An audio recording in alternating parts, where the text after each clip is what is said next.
The MSMEs are the backbone of the Nigerian economy, but how then can MSMEs stay afloat with the current economic volatility? I'm now joined by my guest, who is a professor of entrepreneurial economics, Professor Seth Akutson. Thank you, Prof, for joining us on Business Daily. Thank you very much. My pleasure. Thank you. Thank you once again, Prof. Prof, you have heard from Nigerians, the areas that they will, want to see changes, especially from the government. But let us hear from you. What ways, can MSMEs be positioned as catalysts for economic recovery, especially in the area of policy development and sustainable development going forward? Well, thank you very much for having me, Trust TV. I want to appreciate my presence here and the opportunity.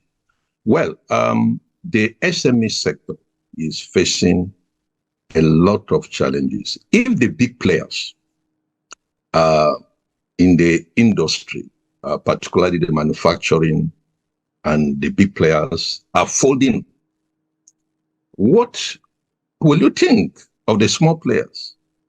So the operating environment is very harsh and very difficult for SMEs. As you can see, the SME particularly, they are facing challenging times in terms of what we call the misfit. The misfit there has to do with the market. The market size is shrinking. Despite the fact that we are called the giant of Africa, as it were, but if you look at the effective demand is very, very low. The purchasing power of people is not there. So people, one of the difficult things they are facing, the SME is patronage. And once you don't have that patronage, there is nowhere you can survive in a business. And so they have to be empowered. The economy needs to be rejigged so that people be empowered to patronize those SMEs. And the reason why the big players are folding is because they lack patronage. So that's the market. Then infrastructure. You find out that we are talking about misfit now. The idea stands for infrastructure, that the infrastructure, we have zero deficit infrastructure for people to deliver. And so if you are operating SME whereby you have to build your road, you supply your water, you have to provide security for yourself and do some other thing, it dips into the bottom line. And so these are the challenges that they are facing. So these are the areas that the government can handle, that the SME are handicapped. For instance, security is not in the hand of SME. The government has to do. Although we talk about finance, the finance is another different thing. The government cannot provide all the finances needed, but what the SME are looking for, provide for us the environment. Let information flow. Let the necessary infrastructure be there. And so this is where we stand, and we hope that the government will look into they can boost the SME sector and increase, because if you look at the SME, about 40-something million SME in Nigeria, if each one of them is employing 2 or 3%, you can imagine you're going close to 100 million employees or more. So what are we talking about? So what we need to do is to empower the SME. It will be better for the economic growth, and the various sector will be boosted up. Thank you. Well said there, Prof, talking about empowering MSMEs by ensuring that business environment in Nigeria thrives. Let's go on a short break. When we return, the conversation continues. My guest, Professor Seth Akutson, is still on standby. Do stay. And you're still watching Business Daily, coming to you live on Trust TV. And just before the break, we started our conversation on how businesses, especially micro, small and medium enterprises, can stay afloat despite the current economic slowdown that Nigeria is currently facing. And I still have my guest with me. He is Professor Seth Akutson. He is a professor of entrepreneurial economics. Thank you again, Prof, for coming on the program this morning. Thank you very much. My pleasure. Okay, Prof, just before the break, you said something that did stick out for me, and that was the fact that we have seen even large businesses struggle. There has been a mass exodus of, multi-billion dollar companies having left the country due to the unfavorable business policies currently in Nigeria. And what crosses my mind then is what is, the fate of the micro, small, and medium enterprises. But moving away from that now, let us talk to an issue that has been a reoccurring issue, which is multiple taxation. Taxation at different levels, federal government, state government, local government levels, and unfortunately has stampeded most micro, small, and medium enterprises. What would you say can be done in that regard? Because it has been, unfortunately, a problem that has, not really been able to find a solution to. What would your recommendation be, towards the area of multiple taxation?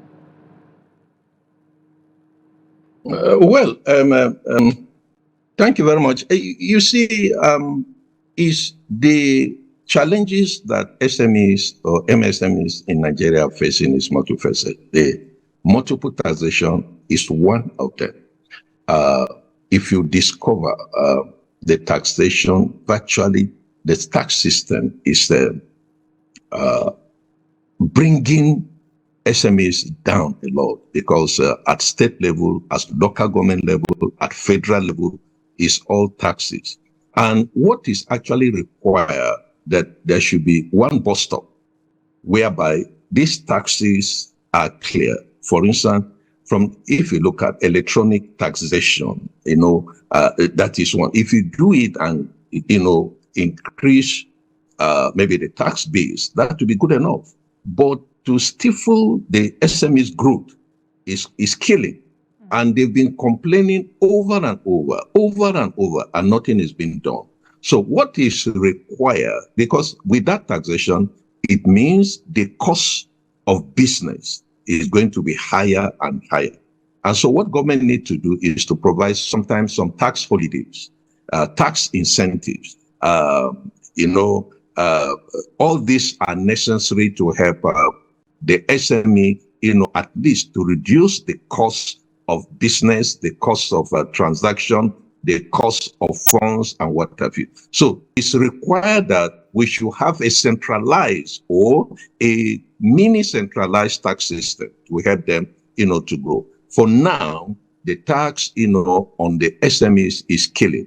And if you look at registration, value-added taxation, although it goes to the customer, but the taxes they pay on their businesses and all that, because even the wages and salaries they pay to their workers, if it's subject to tax, that means the take-home pay of the workers to be reduced, and the workers to be demanding for more because of the tax. So you see the SME have to pay the workers more, at least to cushion the effect of the taxation on even the workers they employ. So you can see that a lot need to be done in this direction, and the government is aware of it, and the government need to work out some tax incentive, for SME to encourage them to, survive in their businesses.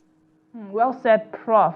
You have rightly stated that the challenges that MSMEs face are, quite numerous. And one of those is also, the problem of access to finance. And unfortunately, we have seen, interest rates being increased, I believe, for 3 times so far in this year alone. And that has, affected how much MSMEs would want to approach financial institutions for interest rate, for finance. But the question now is, what are the alternative ways that MSMEs can access, affordable finance beyond the traditional financial institutions? Well, thank you very much. We've said it in entrepreneurship and in business, that if you cannot make money without money, you cannot make money with money either. And so what we always tell the SME, of course, they have to build a very good strategic business plan and allow investors to come and invest in their business, to take shares. And they can also build their business to a level that they can approach the capital market, where they get funds at low cost or at no cost at all, to fund their business. And if you look at, we have angel investors that come to invest in people's business, and we have that kind of ecosystem. Once they key themselves into the ecosystem, they'll be able to have access to funds, because loan itself, the cost of fund is killing the SME. They must find a way. At this level, the box is not there. They have to even think without the box and not even outside the box. So if they don't do that, they may not be able to fund their business. There are also grants that they can, United Nations grants, we have SME. Look at the Tonelu Melu was able to provide some grant to SME. There are a number of them like that they can access, they can get that information flow, but they have to be in the ecosystem so that information will flow to them. The GIZ, that is the German government, organization, are also providing that kind of capacity. So when they build that capacity, they'll be able to access, some funds that may not kill their businesses. We have that. There was a time ago we have that, this You Win program that they access some funds to run their business. So there are a few of them like that. So what they need to do is to build their capacity, involve in training, capacity building, and so on, and so that they can access funds without actually going to traditional banking institution. Well said, Prof. So many options right there, but it's important that, like you rightly stated, MSMEs position themselves rightly to access these options. But Prof, just before we go, it's no longer news that Nigeria currently is facing the impact of inflation. Inflationary pressures are on the high side, heightened interest rates, the effect of fuel subsidy removal, and all of these have affected the business environment in Nigeria.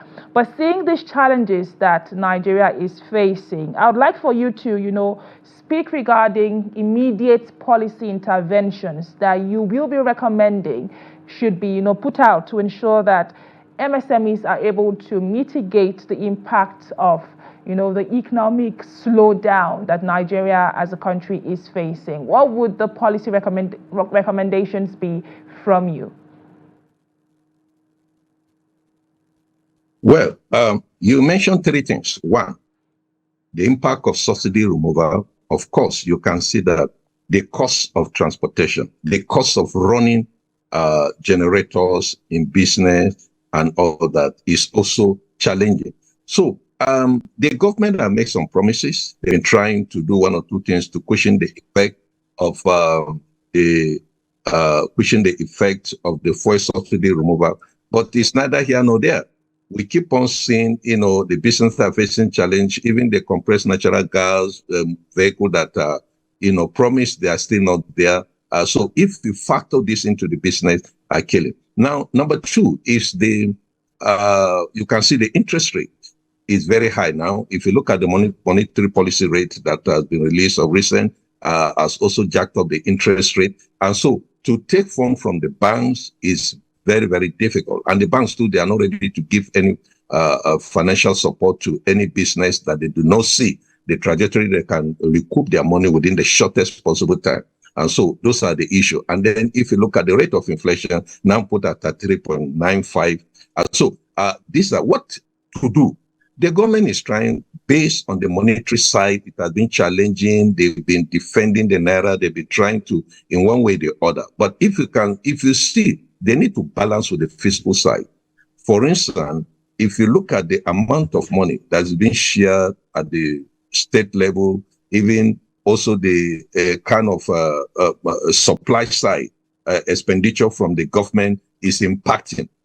So, well, the monetary policy tightening is helping, but the effect is not there yet. They have to provide a kind of cushion. There was a time the central bank provided cushion to SME during the COVID era. And I think government should also look at that angle to support them. And in any case, they should provide a funding platform where SME will be given, some stimulus to support their businesses, just as they did with the UWIN. With that, and I think the SME, will be supported in a massive way. And then also, as government do, the Bank of Industry, Bank of Agriculture, Development Bank of Nigeria, the export-import banks, they are there that can provide a single digit interest rate to SME to help them, at least to stay afloat their businesses. And so these are some of the key areas that I think that if we do, will be better for it in our SMEs sector in Nigeria. Well said, Prof. Lastly, Prof, I know time is not on our side, but I would like for us to speak regarding the African Free Trade Continental Agreement. It's been over 4 to 5 years since the ratification of that agreement by Nigeria, and so far not so much has been done, in that regard. And we believe that that should improve MSME competitiveness, not just within Nigeria, but across Africa. So let us hear from you now. What specific steps should be taken to fast track, this agreement regionally as a continent as well? What do you advise should be done to fast track the implementation of AFTA, that is the African Free Trade Continental Agreement? Well, thank you. The first thing is that need to sensitize the people. It's like if you look at in Nigeria generally, the information flow in regard of AFTA is not there. The awareness is not strong enough to people to begin to define play. And secondly, Nigeria, we are not producing much competitively, even in the same country, SANE, sane. That is, you have South Africa, you have Algeria, you have Nigeria, then you have Egypt. Even within the same economy, we are not competitive. Our products are not competitive. So the competitiveness have to be there. We have to build the structure. And that is why Nigeria was the 34th country to sign the agreement. We delayed because we are not ready. And also in terms of trade facilitation, our negotiation skill and our capacity to negotiate is not there. These are the areas that will build capacity for the various citizens. And also, we need the productive sector of the economy.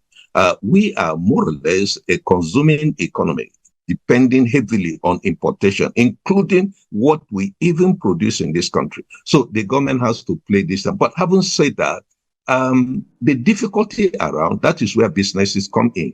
You don't wait and say the government should do everything for you. And every difficulty creates its own opportunity for people to key in. And so in terms of ACTA, Nigeria needs to scale up. We need to build our capacity. We need to build our competencies. And we need to build our experiences so that with that, we can compete in the global scene. And then now, of course, you can see that South Africa, Egypt are even taking the lead now. Nigeria is now about fourth or fifth when it comes to, business scale at that level. So the economy is not too friendly. And so our best bet is to play at the global scene and using that after, especially in Africa, so that we'll be able to, the giant of Africa position that we are claiming, we should be able to use it effectively. And this is the opportunity.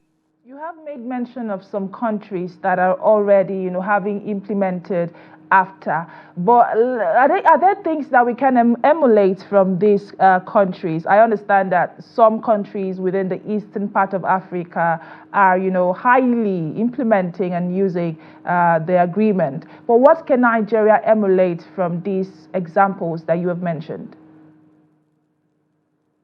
Well, we can take example from countries like Kenya, from countries like country like South Africa, also country like Ethiopia that are scaling up.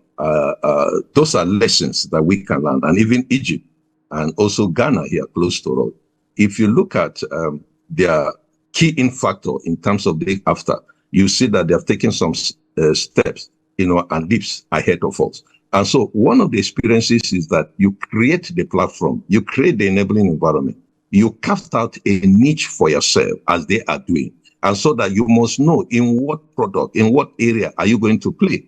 And for now, you can see that we in services, in export, in anything, where do we belong? And so most of these countries that I've mentioned, they've taken position.